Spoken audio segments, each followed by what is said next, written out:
Et si je vous disais qu'en quelques heures par semaine, vous pourriez gagner des sommes impressionnantes, comme par exemple 1200 $ sur un seul trade, 1500 sur un autre, voire même 2000. Avec le swing trading, vous pouvez réduire le stress, réduire le temps passé devant les écrans, mais surtout augmenter vos profits. Oubliez le day trading, trop compliqué. Et le swing trading est là pour vous simplifier la vie et maximiser vos profits. Cette vidéo de 40 minutes est une mine d'or pour ceux qui veulent maîtriser le swing trading. Je vais vous expliquer chaque détail, étape par étape, pour que même un débutant sans aucune expérience puisse commencer à trader comme un pro.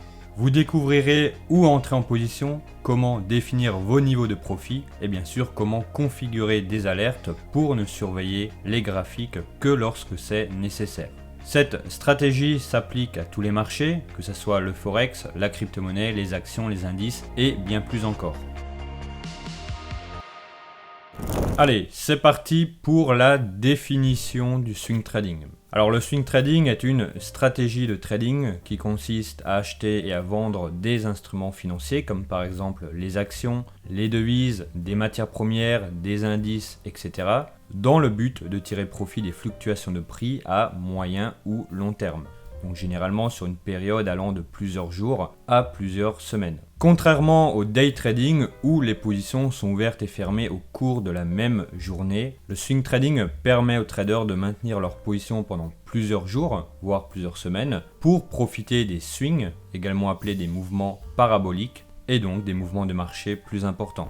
Alors, concernant les types d'actifs pour le swing trading peut être appliqué à différents actifs tels que les actions, les devises, les matières premières, les crypto-monnaies et les indices boursiers. Donc pour les actions, les traders achètent et vendent des actions individuelles pour tirer profit des mouvements de prix à court terme, mais également à moyen terme. Pour les devises, donc le forex, le trading de paires de devises permet de profiter des fluctuations des taux de change, que ce soit à la hausse, à la baisse, et permettant ainsi de capter des mouvements paraboliques. Pour les matières premières, alors les matières premières comme l'or, l'argent, le pétrole et d'autres peuvent être swing tradées en fonction des variations de leur prix, notamment profiter des mouvements géopolitiques pour capter des mouvements plus intéressants. Concernant les crypto-monnaies, alors le swing trading de crypto-monnaies comme le Bitcoin, l'Ethereum et d'autres altcoins est de plus en plus populaire en raison de la volatilité de ces actifs, mais qui dit également trop de volatilité dit du risque, donc toujours de la prudence. Et enfin pour les indices boursiers, les indices comme le S&P 500 ou d'autres également peuvent être tradés pour profiter des mouvements globaux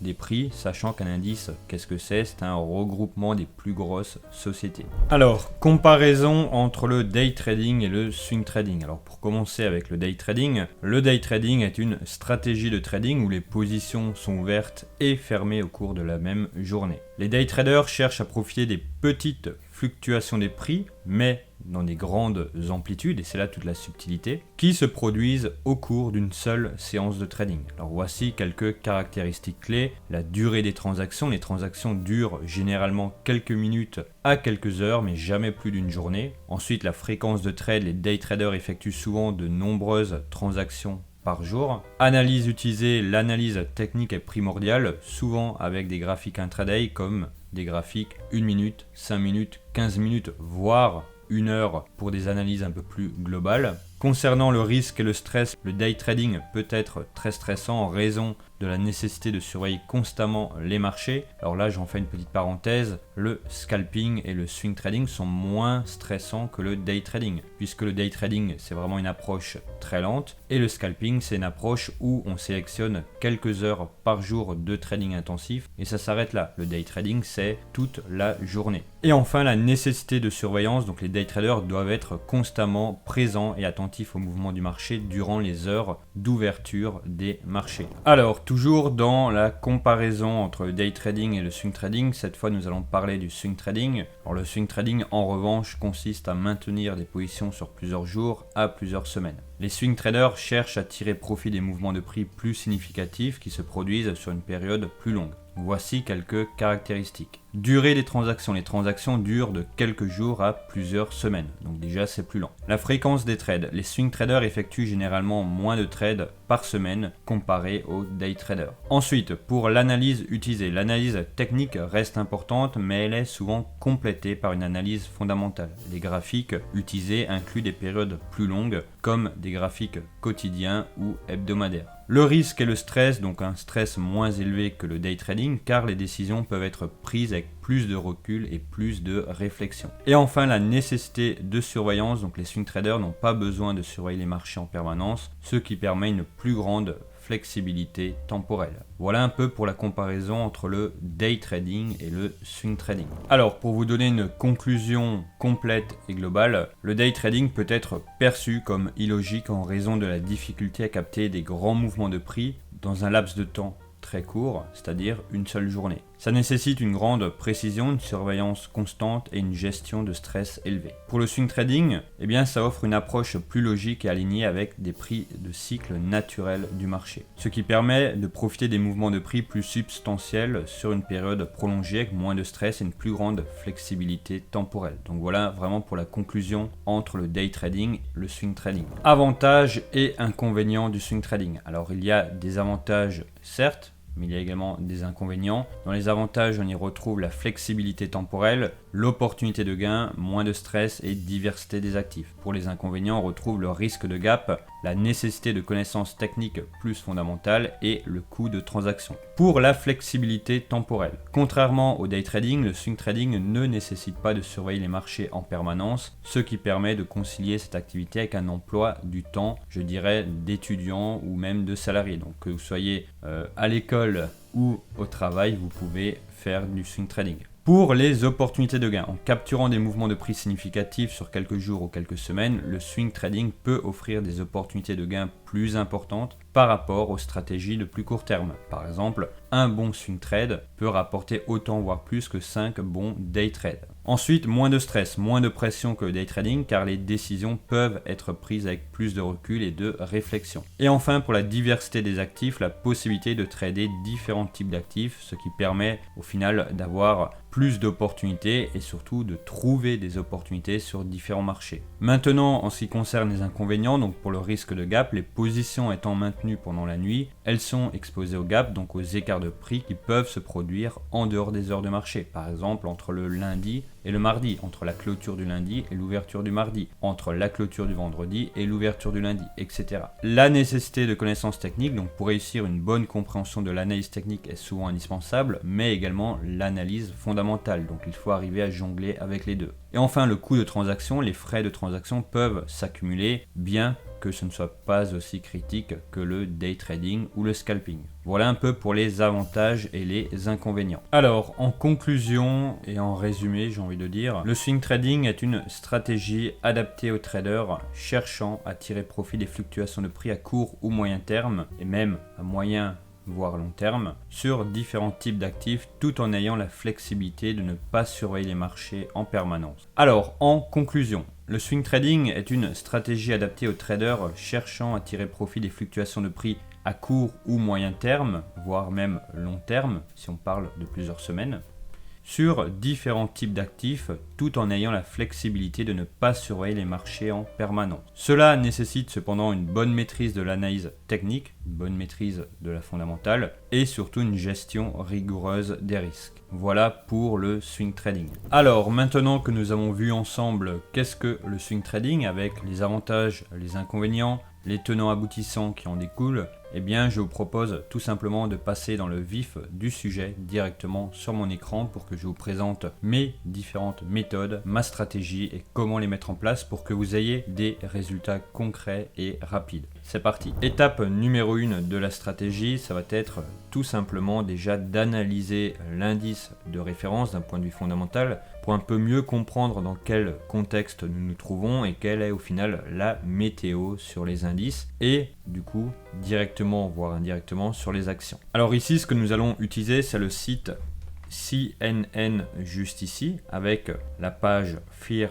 and Greed, qui va nous permettre encore une fois de comprendre où se situent déjà les institutionnels par rapport au contexte, puisque une analyse fondamentale pure et dure est extrêmement compliquée. Il faut très souvent avoir des études déjà dans le domaine ou alors vraiment s'y intéresser énormément. Par contre, il est possible de simplifier et d'en tirer des conclusions en regardant où se situent les institutionnels. Donc ici, qu'est-ce que nous allons faire? Nous allons déjà regarder le Fear and Greed. Ici, on voit qu'il est neutre. Dans le meilleur des mondes, pour pouvoir acheter des actions, il faudrait qu'il soit en extrême fear, c'est-à-dire que tout simplement les marchés aient déjà fortement chuté, baissé pour avoir une valeur plus intéressante et également une amplitude, un espace pour remonter. Donc ici, voilà, nous sommes neutres, mais le mieux serait que ça soit en extrême fear, actuellement en tout cas. Qu'est-ce que nous pouvons également regarder de plus? Nous pouvons regarder les options d'achat et de vente juste ici. Alors pourquoi les options? Eh bien puisque les options peuvent être des produits purement spéculatifs, mais peuvent également être des produits de couverture, c'est-à-dire pour couvrir un portefeuille. Qu'est-ce qui se passe? Eh bien quand les marchés sont trop compliqués, qu'ils baissent fortement, qu'il y a trop d'incertitudes, les institutionnels vont acheter des options pour se couvrir.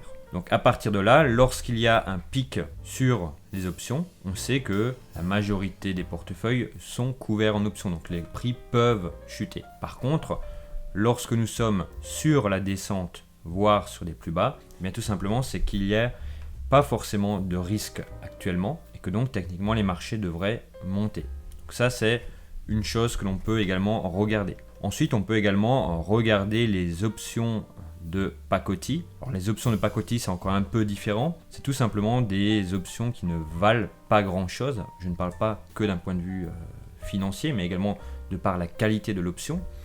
Et dans certains contextes, eh bien, tout simplement, lorsqu'il y a une augmentation des pacotilles junk, eh bien, tout simplement, ça veut pouvoir dire également que le contexte est en train de changer et qu'il y a des mouvements spéculatifs qui se mettent en place. Donc à partir de là, qu'est-ce que nous devons rechercher pour notre stratégie?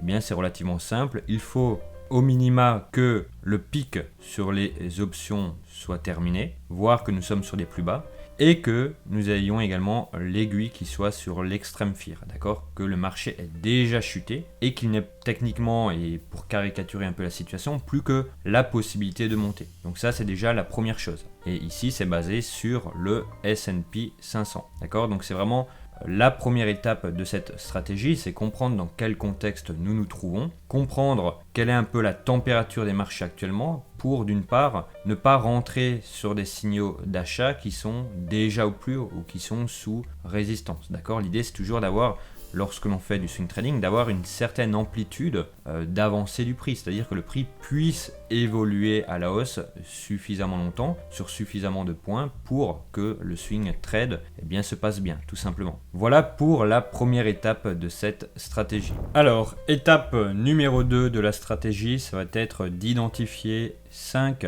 actions qui vont répondre à des critères bien spécifiques, mais également 5 actions du S&P 500. Alors pour ce faire, nous retournons sur le site finviz.com et nous allons aller directement dans l'onglet Screener qui se situe juste ici. Une fois que nous sommes dessus, nous allons premièrement déjà utiliser la market cap, c'est-à-dire pas une méga cap qui est too big to fail, trop grosse pour mourir, certes pour de l'investissement, mais un peu trop importante pour du swing trading. Donc nous allons rester sur du large cap. Nous allons également choisir l'indice de référence, donc ici le S&P 500. Et à partir de là, nous allons rajouter du float short, du squeeze short, on peut également appeler ça. Nous allons ici mettre 15%. Alors est-ce que nous avons quelque chose actuellement de 15%? La réponse est non. Donc nous allons baisser à 10%. Est-ce que 10% nous avons actuellement quelque chose d'intéressant? Et oui, nous en avons 8. Donc ici, ce que nous pouvons faire tout simplement, c'est de marquer les 5 premières actions ALB, CHTR, CPB, ENPH, E, d'accord? Et à partir de ce moment-là, eh bien, nous avons déjà 5 actions qui potentiellement vont nous donner un swing trade. Donc nous pouvons ensuite, et par la suite c'est ce que nous allons faire ensemble, analyser ces 5 actions directement sur TradingView. Donc ici, si nous cliquons par exemple sur ALB, qu'est-ce que nous pouvons constater? C'est que ALB actuellement est fortement baissier. Depuis un certain temps, il y a une certaine tendance baissière qui s'est mise en place.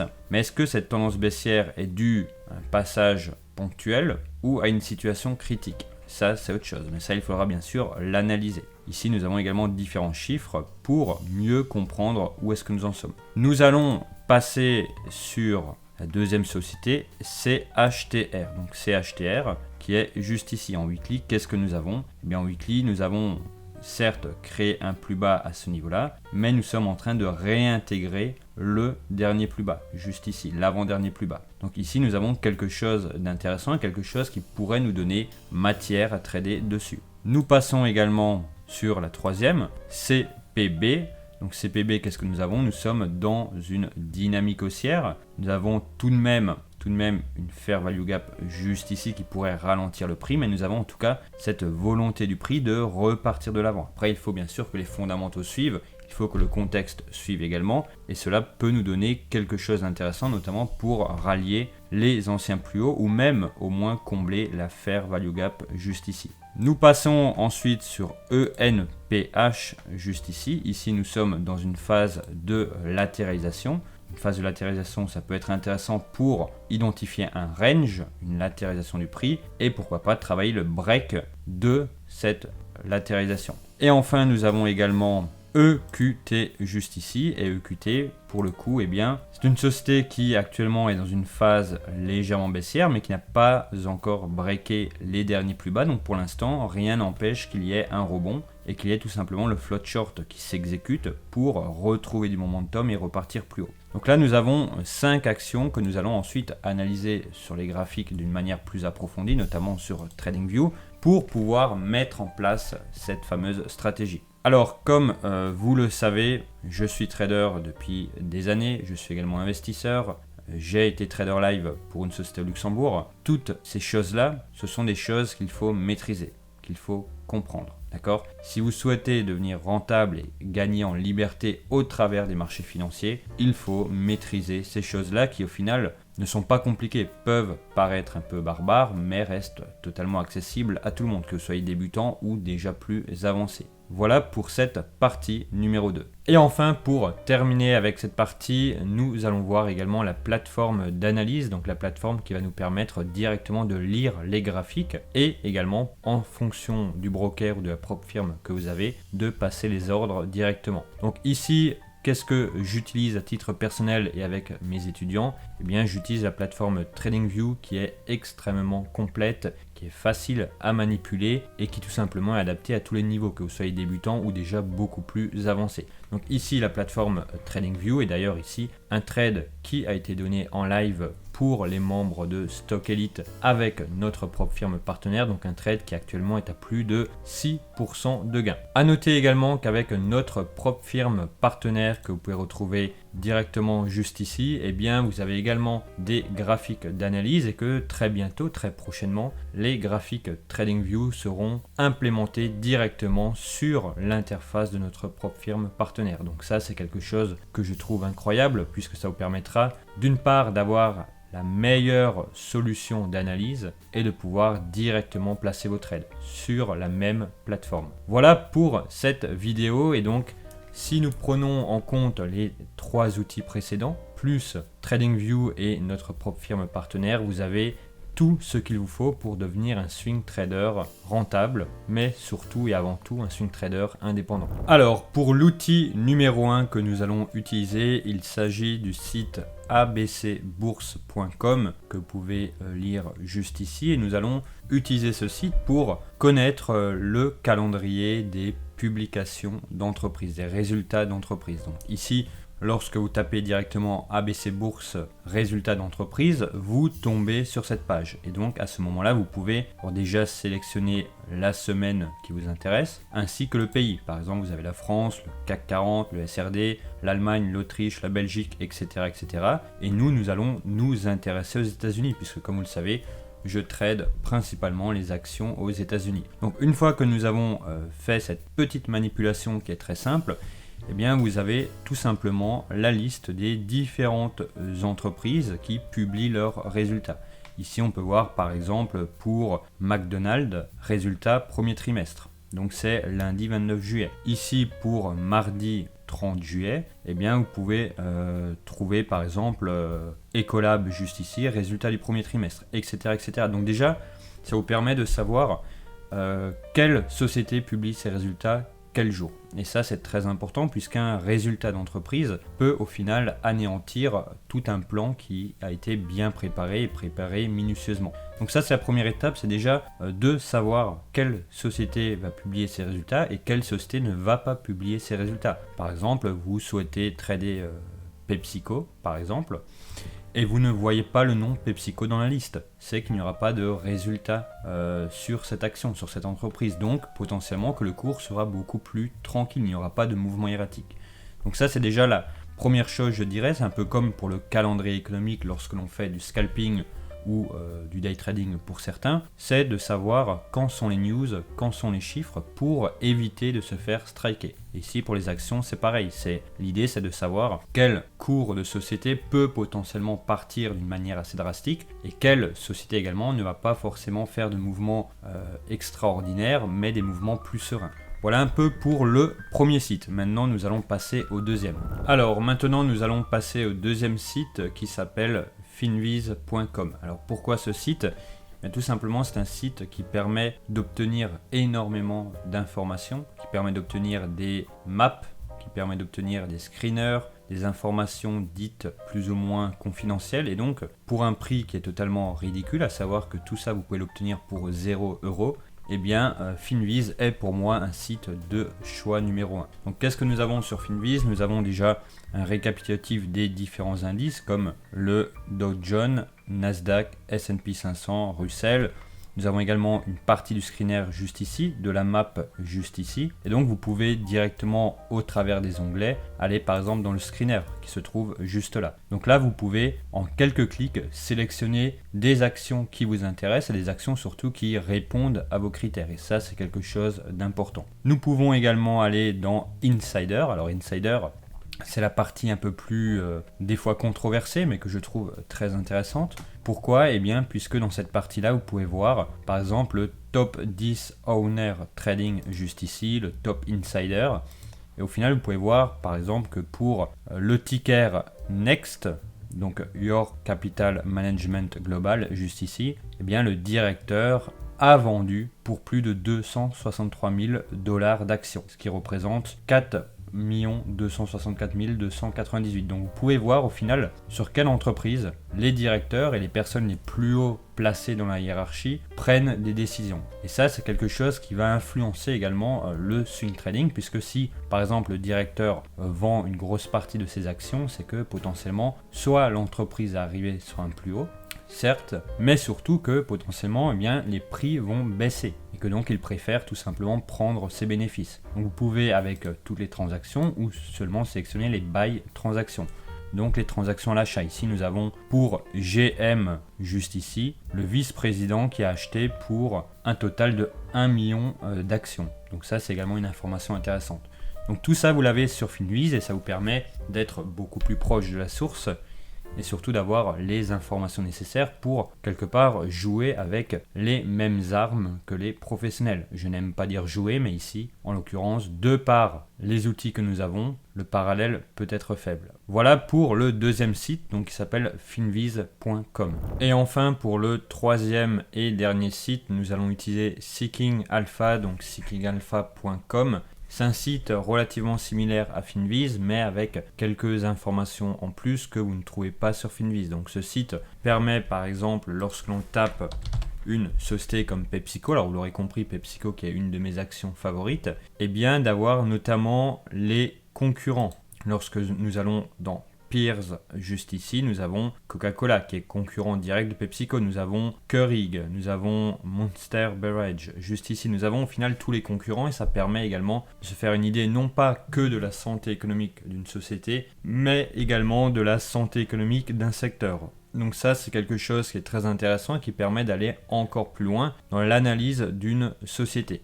Qu'est-ce que nous avons de plus ? Nous avons également alors, tout ce qui est growth juste ici, profitability juste là, donc vraiment avoir des chiffres concrets qui nous permettent eh bien, de tirer une conclusion si oui ou non une société est intéressante pour initier un swing trading ou pas. Alors, nous avons tous ces onglets au final qui permettent d'avoir ces informations continues et encore une fois gratuitement.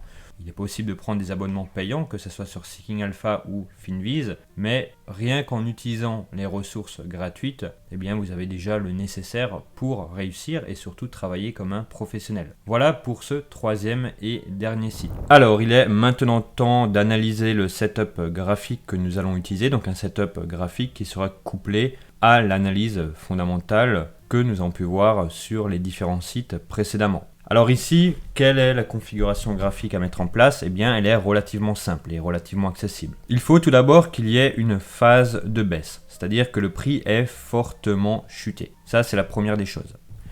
Ensuite, la deuxième des choses, il faut que le prix tout simplement latéralise, ce que l'on peut également appeler le range, latéralise pendant un certain laps de temps et pendant le plus longtemps possible. Ça, c'est la deuxième étape. La troisième étape va être tout simplement que le prix break à la baisse le niveau du bas, donc il y a une sortie baissière, mais que directement après, eh bien tout simplement le prix réintègre ce niveau. Alors pourquoi est-ce qu'il faut qu'il y ait une sortie et une réintégration? Eh bien c'est relativement simple, c'est que la sortie montre qu'il y a eu une tentative du prix et la réintégration montre que cette tentative n'a pas abouti. Si elle n'a pas abouti, pourquoi ? Eh bien, tout simplement puisqu'il n'y a plus assez de vendeurs, de pression vendeuse pour continuer de faire baisser le prix. Donc, la réintégration, au final, signe bien la fin de la baisse, d'accord? Donc, la réintégration ici signe la fin de la baisse. Mais ça ne veut pas dire pour autant que le prix va monter. Ça veut juste dire que la baisse est terminée. Et lorsque nous avons la cassure du niveau du haut, donc du haut de la latéralisation, à ce moment-là, on sait que la fin de baisse ici est suivie par une envie de la part du prix de remonter, d'aller plus haut. Donc à partir de là, à ce moment-là, il est possible de rentrer à l'achat avec un stop loss légèrement sous le dernier plus bas de la sortie réintégration et un take profit ayant un ratio potentiellement de 1 pour 2. L'idée en swing trading, c'est toujours d'avoir des ratios positifs. Donc voilà un peu le setup que nous cherchons et encore une fois couplé à tout ce que nous avons pu voir, à la market cap, au short squeeze, float short également. Donc tous ces éléments-là, au final, combinés l'un dans l'autre, notamment avec le Fear and Greed, eh bien, vont permettre de définir que, effectivement, nous sommes dans le bas d'un cycle, que nous avons donc l'amplitude nécessaire pour remonter ensuite, et que nous avons également cette réintégration qui, d'une part, signe la fin de la baisse, et la cassure qui lance au final le prix dans une dynamique haussière. Donc voilà pour la configuration graphique à mettre en place. Vous voyez, c'est vraiment simple. Que vous soyez débutant ou plus avancé, vous pouvez utiliser cette configuration, que ce soit sur vos actions US préférées, mais même sur d'autres actifs d'ailleurs. Mais ici, voilà, nous sommes vraiment dans une vidéo dédiée aux actions US. Maintenant, je vous propose de passer directement sur les graphiques pour ensemble voir différents exemples et que je puisse vous les expliquer un par un. C'est parti. Alors pour un premier exemple, nous sommes sur l'action CPB. Et donc, qu'est-ce que nous avons? Ici, nous avons une latéralisation qui s'est faite. C'est-à-dire que le prix est resté dans une amplitude relativement faible pendant un certain laps de temps. Donc ici, nous avons déjà ce phénomène de latéralisation. On le voit ici, comme ceci. Ensuite, qu'est-ce que nous avons eu? Nous avons eu une première sortie juste là. Et en plus de cela, nous avons une deuxième sortie à ce niveau-là. Donc, rappelez-vous la sortie baissière, puis la réintégration. Ici, nous avons réintégré. Et directement à partir d'ici, nous avons la sortie haussière. Donc, il était possible, tout simplement, de rentrer en position à la clôture de cette bougie, donc à l'ouverture de la suivante, de mettre un stop loss légèrement sous les plus bas, et d'aller chercher un ratio de 1 pour 5, voire même 1 pour 2. Alors ici, dans le cas présent, 1 pour 2, est-ce que c'était faisable? Oui, c'était faisable, en plus avec un take profit qui revenait au final sur d'anciens niveaux clés, comme ici par exemple. Donc une zone de résistance juste là. Et on s'aperçoit que c'était un trade qui était simple. Simple dans le sens où la configuration, le setup, a été parfaitement mis en place par le marché et qu'il suffisait tout simplement de le suivre. Donc je le rappelle, forte baisse juste ici, latéralisation, range du prix, sortie réintégration, donc qui annule la fin de la baisse, enfin qui annule la baisse plutôt, qui matérialise la fin de la baisse. Break haussier juste ici, début du mouvement haussier. Entrée en position à l'achat. Stop loss légèrement sous les plus bas. Et take profit, ici en l'occurrence, sur ce niveau technique. Donc voilà un premier exemple, encore une fois, qui est concret et que vous pouvez appliquer sans plus tarder. Alors, pour l'exemple numéro 2, nous sommes cette fois sur Realty Income Corporation, donc une société immobilière. Qu'est-ce que nous avons juste ici? Nous avons cette fameuse baisse qui est relativement importante. Nous avons cette latéralisation du prix, on le voit, le prix qui travaille à l'intérieur d'une certaine amplitude. Et nous avons cette sortie. Ici, nous avons une sortie qui, en plus, dans le cas présent, vient se faire sur une zone de support, donc c'est encore mieux, c'est encore plus puissant.